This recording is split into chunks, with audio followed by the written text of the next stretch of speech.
Bueno, buenas noches. Vamos a dar inicio a la revisión de lo que respecta a la OSHA y el control de infecciones, que es un tema muy importante del examen. Vamos a iniciar, bueno, invitándolos, lo que recién dijo el doctor, domingo 21 de julio, la Feria de Salud en Elizabeth, New Jersey. Ahí está el anuncio para que lo vean. Bueno, vamos a ver lo que es OSHA. La OSHA es un organismo que depende del Departamento de Trabajo de los Estados Unidos. Fue iniciado por los años 70, ¿verdad? La misión es asegurar el ambiente de trabajo al empleado y se hace a través de estudios, ¿verdad? Capacitaciones, guías, educación, asistencia que da el Departamento de Trabajo a los diferentes empleadores. Algunos de los entrenamientos que incluye la OSHA son, por ejemplo, conocer el equipo de protección personal, e información sobre la vacuna de la hepatitis B. Todo esto en relación al campo de trabajo en la salud. ¿Qué hacer en una emergencia que involucre sangre y fluidos corporales? Conocer las fuentes potenciales de infección, el manejo de la ropa contaminada. ¿Qué hacer en un caso de una exposición y derrame? Y conocer la hoja de medidas de seguridad para nombrar algunas de ellas, ¿verdad? Bueno, entonces, la OSHA siempre está, cada año, los lugares de trabajo se actualizan con una breve reunión, llega inspección de lo que es OSHA muchas veces, a ver que los basureros estén puestos, las bolsas rojas, todo eso, para asegurar que todo se esté llevando a cabo de una manera como se espera que sea en un ambiente de trabajo, ¿no? El trabajo debe de proveer las condiciones de estar libre de riesgo que causen lesiones o, en el peor de los casos, la muerte, ¿no? La OSHA, como dije, es parte del Departamento de Trabajo, está presente en los 50 estados y los territorios americanos. Ahora, la responsabilidad de lo que es el asistente médico es conocer dónde se encuentran las políticas de seguridades, dónde están los procedimientos. Tiene que estar esto en un folder, en un binder, accesible a todo el mundo para saber qué hacer en caso de una emergencia. Es imperativo que el asistente médico y todos los que trabajen en una clínica conozcan estas guías y dónde están. Bueno, vamos a hablar entonces con lo que es la cadena de infección. La cadena de infección es una serie de eventos que van simultáneamente, pero también que es bueno conocerlos porque sabemos dónde podemos romperla para que la infección no produzca un evento en el paciente. Podría decirse que, por ejemplo, las prevenciones, estrategias de prevención, medidas de aislamiento, las vacunas, la higiene de las manos hecha de manera correcta es una forma de romperlas, pero veamos los eslabones que la forman. Por ejemplo, tenemos el primero que está ahí, que es el agente infeccioso, que son aquellas, por ejemplo, bacterias, hongos, protozoos, virus, que pueden estar en algún animal, en una persona, estar presentes en un equipo médico, en comida, en agua. Ese sería el reservorio. Este agente tiene que estar en un sitio y luego salir de ese sitio, como podría ser a través de ir en una gota de sangre, en una secreción nasal, en una excreción o exudado de una herida. Tiene que haber una forma de que se movilice de un lugar a otro, que sería el modo de transmisión. Entonces, el modo de transmisión tenemos dos, directos e indirectos. Básicamente tiene que ver con el tamaño. El directo es aquel que es una partícula relativamente grande, que tiene que estar en cercanía, el reservorio, al huésped donde va a viajar esa partícula, ¿verdad? Tiene que haber un contacto físico o cercanía.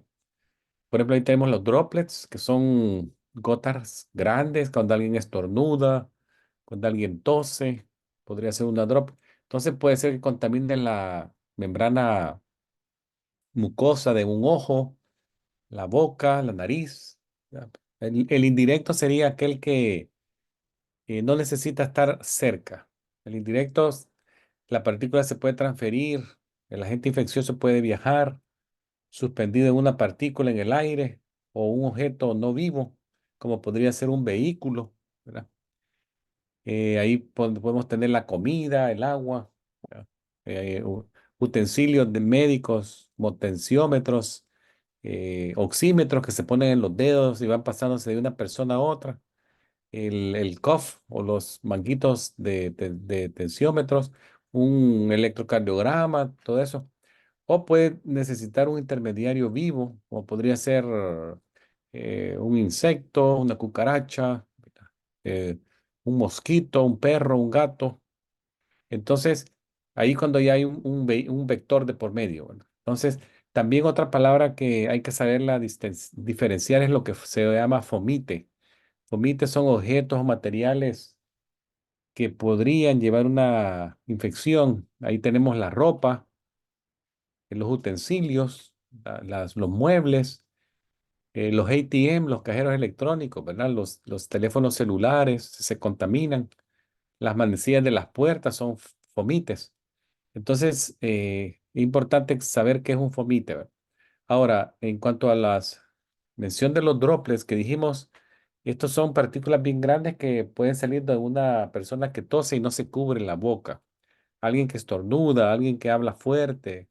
Entonces, esto se puede mover en el aire. La única diferencia entre droplet y droplet es el tamaño, ¿verdad? Entonces, el tamaño tiene que ver mucho con qué tan lejos viaja. Por eso los droplets viajan poco. Ahora bien, vamos a tener las puertas de entrada, orificios corporales, membranas mucosas, piel rota, una herida, susceptibles, personas de edad, niños muy jovencitos, niños jóvenes, pacientes que están agudamente enfermos o crónicamente enfermos y débiles, inmunosuprimidos, o personas que no están vacunadas son susceptibles de la cadena de infección, ¿verdad? Así que cuando digamos droplet es aquellos residuos pequeños, ¿verdad? Que pueden permanecer suspendidos en el aire por mucho tiempo. Entonces, vamos a ver entonces algunos términos que son importantes que también los conozcamos. Por ejemplo, asepsis médica significa que un área física, se limpió y está libre de microorganismos que podrían producir enfermedad, o sea, patógenos, que es o la otra palabra. Patógeno es un microorganismo que puede producir enfermedad, bacterias, virus, hongos. Infección es una condición que cuando el cuerpo se ve invadido, se enferma. Transmisión son los mecanismos por el cual el agente infeccioso se disemina de un huésped, de alguien que está enfermo y lo tiene, a un susceptible sano. Esos son algunos términos que sería bueno recordarle, por eso se los estoy mencionando. Ahí les dejo los modos de transmisión nuevamente, que se ven un poquito más así con dibujos, a mano derecha. Todos los métodos directos, cercanía física, ¿verdad? Entonces el método directo podría ser piel a piel, un beso, una relación sexual de una persona con otra, sería físico, ¿verdad? Contacto directo. Los indirectos son los vectores que les dije. Ahí están los mosquitos, las moscas, cucarachas y los vehículos que ya son otros eh, no animados. O sea, ahí ya estamos hablando de comida, agua. Entonces, son los modos de transmisión. Ahora, ¿cómo podemos prevenir que esto suceda? Algo tan sencillo como lavarse las manos, ¿verdad? Es el lavarse las manos o la higiene de las manos, básicamente el proceso de limpiar o sanitizarse las manos. Es considerado el más importante de las asepsias, las prácticas de asepsias médicas, lavarse las manos. Y con esta forma prevenimos la diseminación de infecciones. Recuerden también que cuando nos lavamos las manos podríamos hacerlo con un jabón regular o con un jabón antibacterial. Ese es el mejor, antimicrobial, porque contienen antisépticos, los jabones antimicrobiales.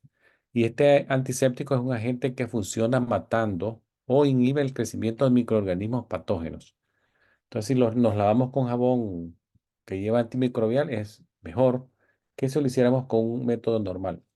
Los métodos son lavarse las manos con agua y jabón o podemos utilizar también alcohol gel. Es también aceptado, ¿verdad?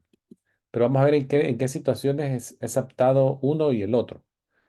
Por ejemplo, el alcohol gel se puede utilizar para antes de tener contacto con un paciente, después de haber tenido contacto con un paciente, antes y después de quitarme guantes, después de tener contacto con fluidos corporales o retiré una curación, un apósito.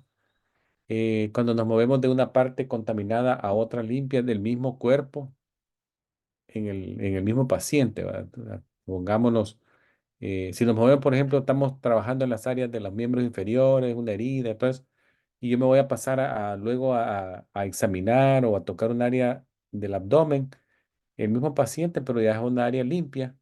Entonces me pongo alcohol gel, ¿verdad? A pesar de que sea el mismo paciente, no porque es el mismo, me voy a andar moviendo de otro lado a otro sin tener esa precaución. O cuando tengamos contacto con objetos inanimados, como pueden ser equipos médicos. La aplicación se hace en la palma de la mano, de la cantidad de alcohol gel. Hay que cubrir todas las superficies anteriores y posteriores y frotarse las manos hasta que se seque el alcohol gel. Esto debe llevar aproximadamente 20 segundos. ¿Cuándo me voy a lavar las manos con agua y jabón? Cuando las manos están visiblemente sucias.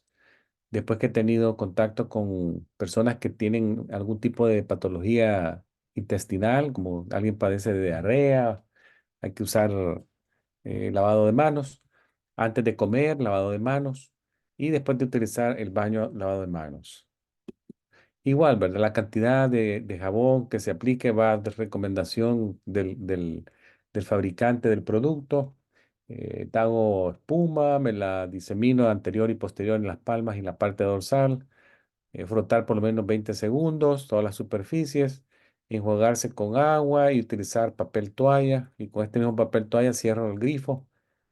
Entonces, siempre recuérdese, el número mágico ahí es 20 segundos, ¿verdad? Ya sea se haga con agua y jabón o que se haga con alcohol gel. Siempre el número 20 no lo olviden, 20 segundos de limpieza.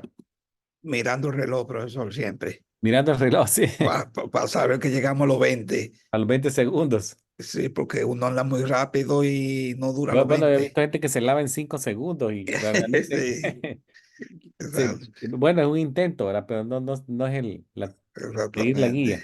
Ahora, cuando hacemos ya asepsia quirúrgica, ya es un poquito más Ya largo. es diferente, es diferente.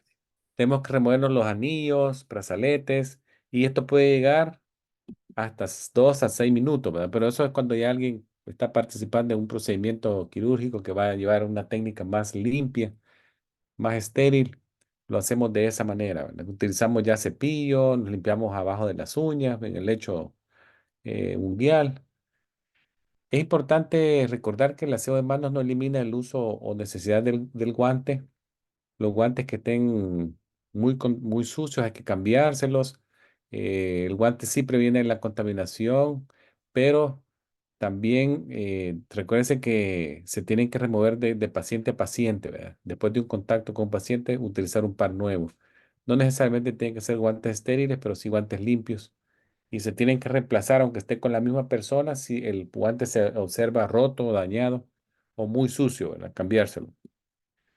Eh, Nuevamente evitar las uñas artificiales largas, ya que estas pueden penetrar el guante y romperlo. Las uñas dijimos que tienen que estar más o menos a un cuarto de pulgada de largo, lo más, si vamos a estar en el ambiente hospitalario, ¿verdad? O quirúrgico.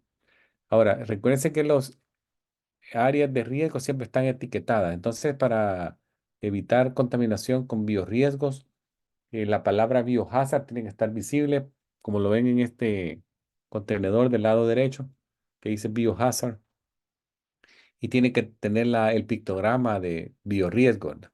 Esas advertencias visuales que pueden estar con fondo fluorescente, anaranjado, rojo, Básicamente nos alertan que puede haber algún posible exposición, particularmente en situaciones que no sabemos que el contenido adentro de esa caja que es, ¿verdad? Entonces se identifica como riesgo, que podría ser un contenedor de desechos, refrigeradores o freezers que tienen sangre, pues deben de estar observando esta guía, esta regla, o contenedores o bolsas donde se almacenen, transporten o se envíen sangres o cualquier otro material potencialmente infeccioso, tienen que estar debidamente etiquetados como acá para prevenir al otro empleado que algo puede pasar, ¿verdad? Aquí yo tomé esta foto de una clínica. Aquí, si ustedes ven, dice biorriesgo en el basurero. Acá también donde se colocan las agujas. Aquí dice biorriesgo, tiene el pictograma. Y no hay que confundir el basurero normal del basurero rojo, ¿verdad? Con bolsa roja. Es importante que guardemos las regulaciones de prácticas de seguridad que dice la OSHA para evitar contaminaciones y exposiciones a patógenos que nos dan enfermedad. Una forma de prevenirlas es observando las guías. Eso es muy importante, observar las guías y mantenerse atento a cualquier posible riesgo o contaminación. Recuerden que todos estamos en riesgo. No, nomás ponemos el pie en una clínica, estamos ya en riesgo, ¿verdad? Entonces la prevención es lo más importante. Prevención, ese es el gol o el objetivo primordial del control de infecciones, ¿verdad? Es prevenir que se diseminen las infecciones. Sabemos que alguien puede llegar enfermo o contaminado con algo, pero que no pase de ahí, ¿verdad? Que ahí quede. Y es más, llega a buscar ayuda de nosotros, no nosotros hacer algún desarreglo y contaminar otras áreas de la clínica que potencialmente pueden ser también contaminación para terceros. Hay algunas precauciones, vamos a verles cuáles son. Por ejemplo, precauciones estándares de la OSHA, precauciones de tapar las agujas con el soporte especial que traen de seguridad para prevenir pinchones y el equipo de protección personal, ¿verdad? Las agujas, recuérdense que la práctica de inyecciones seguras es eso, ¿verdad? Evitarse pinchar con agujas o objetos cortantes, como pueden ser bisturís o curetas. Esos son muy comunes que ocurran en los ambientes hospitalarios y clínicas. Se estima que más o menos 350.000 lesiones ocurren cada año. Hay muchas, eh, pueden estar de por medio infecciones tales como la hepatitis B, la hepatitis C, el virus del VIH y muchos más patógenos que pueden causar enfermedad a las personas o potencialmente amenazar la vida de alguien. Entonces, todo esto es prevenible. La literatura mundial dice que si nosotros observamos todas las guías de seguridad, esto se puede disminuir casi a cero, ¿verdad? Y si pasan, son bien poco. Así que observemos las seguridades. Las precauciones estándares, estas son set de control de infecciones que nos ayudan a prevenir la transmisión de enfermedades. Ahí ustedes pueden ver la número uno, ahí les puse yo el lavado de manos, el uso del equipo de protección personal, disponer de manera apropiada de material contaminado en los basureros rojos, observar las prácticas de seguridad de inyecciones, tapando las agujas con los cobertores a prueba de pinchón, taparme la boca si toso, si estornudo, ¿verdad? Todas esas son precauciones estándares. El siguiente eslabón eh, de seguridad es las precauciones basadas en el método de transmisión. Recuérdense que les dije que el método de transmisión puede ser directo e indirecto. Entonces, básicamente la precaución va en base a eso. Es el segundo escalón de precaución. Cuando un paciente se sabe que puede ser que esté en sospecha de contaminado o que esté positivamente identificado como contaminado. Entonces, estas medidas eh, manejan tres condiciones que son necesarias en la cadena de infección, ¿verdad? Que es la fuente, el paciente enfermo, el huésped susceptible, que puede ser el adulto mayor o el muy pequeño o alguien no vacunado o alguien que no se esté protegiendo, y el método de transmisión que puede ser directo o indirecto. Entonces, en base a esas tres eh, condiciones, yo oriento la precaución. Entonces serían precauciones de contacto, precauciones aéreas y precauciones de droplet. Vamos a ver cuáles son la diferencia entre una y la otra. Vamos a ver, por ejemplo, las precauciones de contacto son aquellas en donde ya sabemos que el agente infeccioso está, cómo se transmite, cómo puede colonizar a otra persona. Entonces, tratamos de evitar eso, ¿verdad? Entonces, ¿cuál es el número uno? Dijimos, lavarse las manos, ¿verdad? Luego, si es necesario, podemos ponernos guantes limpios, no necesariamente estériles. También debemos de cambiar los guantes después de un contacto con un paciente o una zona contaminada. Quitarnos los guantes antes de salir de la habitación donde esté el paciente. No podemos salir con los guantes afuera de la habitación, ir a traer algo y volver a regresar. No, ¿verdad? Lavarme las manos con agente antibacterial o usar alcohol gel y no tocar superficies potencialmente contaminadas justo antes de salir de la habitación. Si eso pasa, repito la maniobra de limpiarme, ¿verdad? Entonces, esa es la precaución de contacto. Por ejemplo, pacientes que tienen y heridas con MIRSA, que se llama, que son estafilococos resistentes a la meticilina. Esa es una precaución de contacto, ¿verdad? El MIRSA. Ahora, en las precauciones aéreas, airborne, que son cuando sabemos que el agente es bien pequeñito. Entonces, ahí tenemos, por ejemplo, enfermedades como la varicela, el herpes zóster, el sarampión, la tuberculosis. En estos casos, podemos necesitar utilizar mascarilla N95 o poner al paciente en una habitación privada con manejo especial del aire. Luego tenemos la precaución droplet, que es esta, sabemos que la transmisión del patógeno son partículas más grandes, eh, más fáciles de controlar. La precaución droplet es más fácil controlarla que la airborne, que es más fina. Entonces, en estos casos tenemos, por ejemplo, la hemófilos influenza tipo B, pertusis, la influenza, las paperas, la rubeola también, ¿verdad? Entonces es recomendable en estos casos utilizar mascarillas, pueden ser quirúrgicas cuando interactuemos con pacientes y de esta manera reducimos la incidencia de infecciones. Aquí les dejo también otros conceptos, ¿verdad? Sanitización, ¿qué es? Sanitización es cuando cepillamos instrumentos para limpiarlos y utilizamos para ello detergentes. De esta manera, por ejemplo, de tijeras, de pinzas, se remueven partículas de tejido o sangre seca, ¿ya? Antes de pasarlo a esterilización, que sería el paso de meterlo a un autoclave, ya tiene que ir limpio, puede verse una tijera o una pinza ya bien limpia, no con sangre seca o con partículas de tejido. Entonces, es esterilización, ¿verdad? Doctor, yo tengo también una pregunta cuando antes que Sí, se comience esa parte. También diga. cuando uno ve Tiene cuando un una ruido, persona, eso, perdón, usted es la que tiene un ruido allá en el fondo.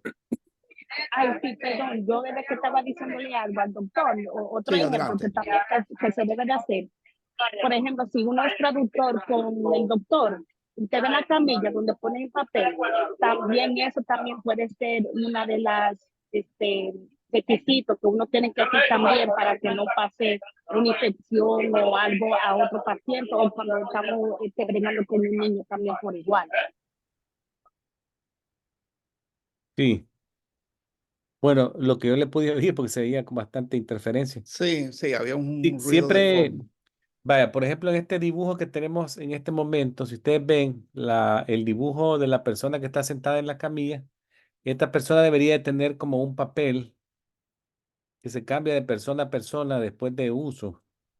O si se sienta directamente sobre una superficie, como en este dibujo, el asistente médico, después que el paciente se va, tiene que limpiar la superficie con un germicida. Ahí vienen unas toallitas ya especiales, limpiarla todo, ¿verdad? Donde la paciente se pudo haber sentado, donde apoyó sus brazos, cualquier superficie que el paciente tocó, se tiene que limpiar completamente y dejarse secar por lo menos 3 minutos antes de que el otro paciente entre en la habitación y se siente en la misma área.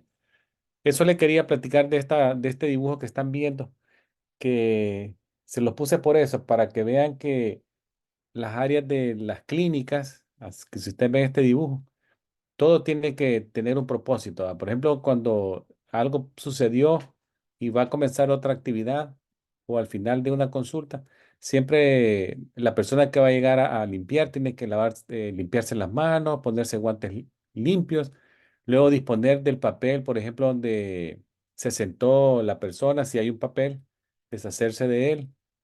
Después, si se utilizó algún tipo de instrumento desechable, se tiene que deshacer de eso en las áreas pertinentes, ¿verdad? Colocarse la basura de biorriesgo en el lugar respectivo, los utensilios que son filudos, ponerlos en los contenedores para ese propósito. Si algo es reusable, como tijeras de metal o pinzas, se tienen que colocar en una bandeja de metal, ¿verdad? Con el desinfectante correcto para que se transporte posteriormente a limpieza y esterilizaciones. Siempre se tiene que utilizar limpiadores desinfectantes, como pueden ser toallitas, que ya vienen en unos contenedores de plástico para limpiar todas las superficies de la habitación, que incluyen donde se sentó el paciente, ¿verdad? La silla, la mesa de examen, ¿verdad? Que sería esta mesa de examen, todo el equipo que se utilizó hay que limpiarlo, tensiómetros, otoscopios, martillos de reflejo. Yo sé que eso a veces se olvida y le están pasando el martillo de reflejo a todo el mundo en el día y no limpian nada, ¿verdad? Pero eso hay que hacerlo, limpiar todo, ¿verdad? Se puede limpiar hasta las manecillas de las puertas o si hay una luz que el médico jaló con su mano, con guantes, también limpiarlo, ¿verdad? Deshacerse de los guantes que se utilizaron en las áreas respectivas y ya quedaría ya la habitación lista para el siguiente paciente, ¿verdad? Todo este territorio que ustedes ven aquí es potencialmente infectable, ¿verdad? Entonces, tratemos de disminuir lo más posible la transmisión de paciente a paciente. Aunque eso se tarde entre paciente y paciente, limpiarlo y prepararlo 5 o 7 minutos, no importa eso. La cosa es que quede listo para el siguiente paciente.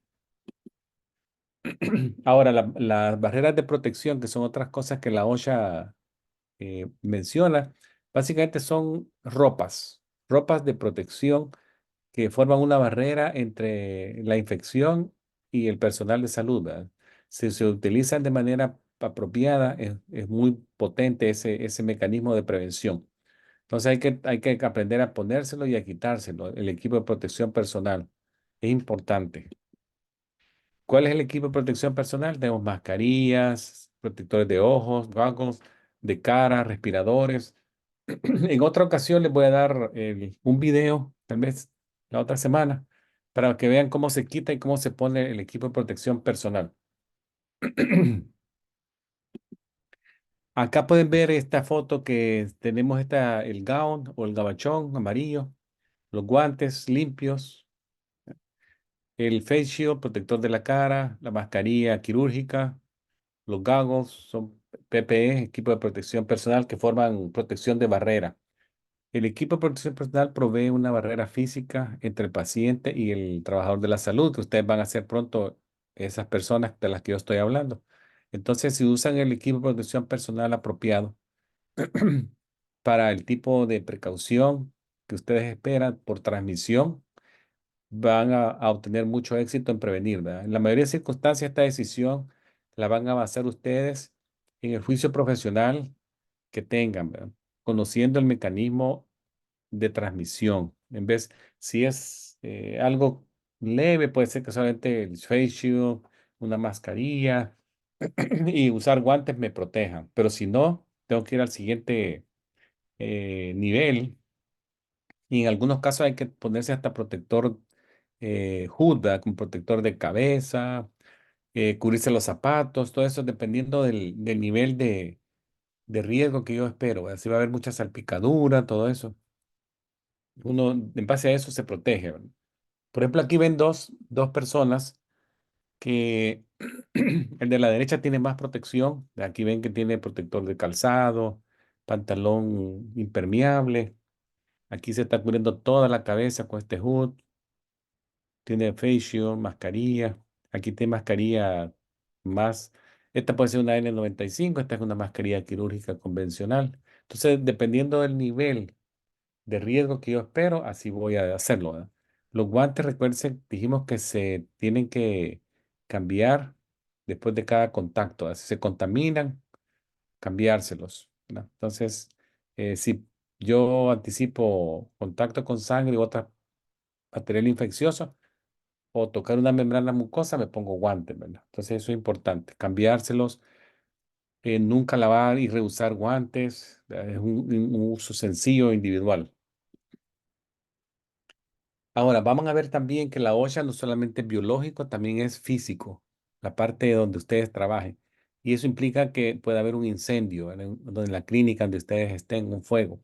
Entonces, hay unas palabras que nos ayudan a memorizar, ¿verdad? Son mnemotécnicas. Por ejemplo, el acrónimo RACE, ¿verdad? Es un acrónimo que se usa por el personal de hospitales y clínicas para recordar qué tareas hacer en caso de un fuego. Entonces, la R es rescatar, la A es sonar la alarma, la C, confinar el fuego o cerrar puertas, para que no se mueva de una habitación a otra. Y la E, extinguir o evacuar, ¿verdad? Extinguir el fuego si está cerca de mí con un extintor o evacuar pacientes a áreas más seguras. Ese es el RACE para fuego.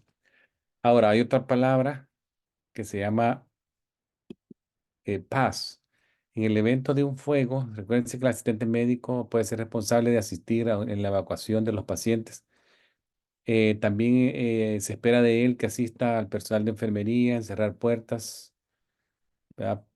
Donde pueda estar el fuego para confinarlo. Las puertas de fuego deben de estar cerradas y es importante recordar lo que ya dijimos, la palabra RACE, y el personal médico también tiene que implementar el sistema PAS.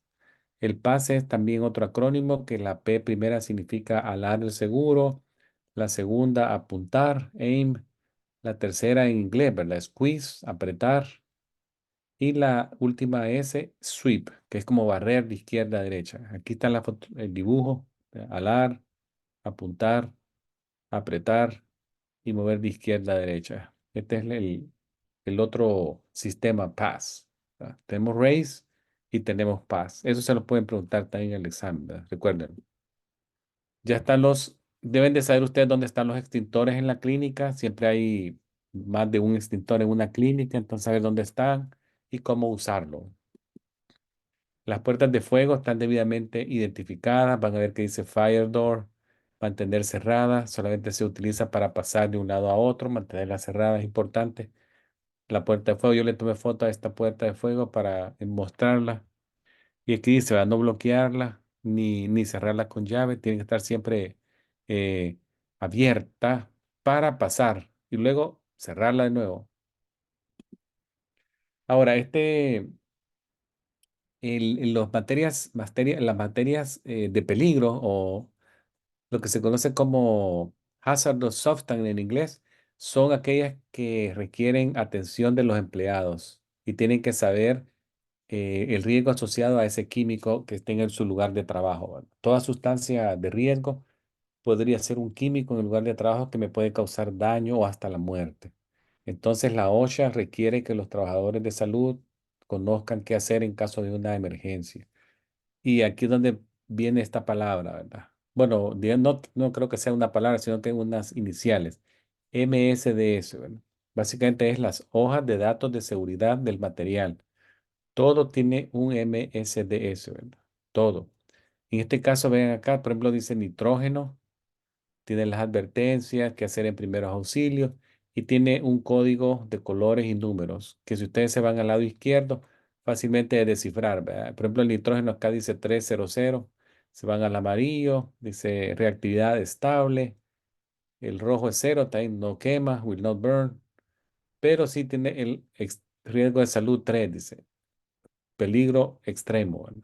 Entonces, todo tiene un mensaje y tiene una hojita de manual de seguridad. Entonces, esa hojita MSDS se llama también hoja de datos de seguridad. No solamente provee información acerca del químico, pero también nos da información sobre qué medidas son necesarias tomar para prevenir lesión, ¿verdad? Si ustedes van a ver, muchas veces dice lave con abundante agua los ojos y llame al 911, mantenga al paciente en área ventilada. Todos esos son datos que vienen en estas hojitas de MSDS. Entonces se requiere por ley que todo químico que tenga un riesgo a la salud tenga una hojita de MSDS y que en el lugar de trabajo los empleados sepan dónde están para saberla interpretar y tomar las medidas necesarias de precaución, ¿verdad? Entonces es importante. Estos son algunos símbolos, ya habíamos dicho el riesgo biológico, ¿verdad? Biohazard, de veneno, tóxico. Me voy a regresar acá antes de terminar, porque les quería solo decir algo que podrían pasar en su clínica. En algunas clínicas se esterilizan localmente, en otras clínicas mandan el material a esterilizar fuera de la clínica.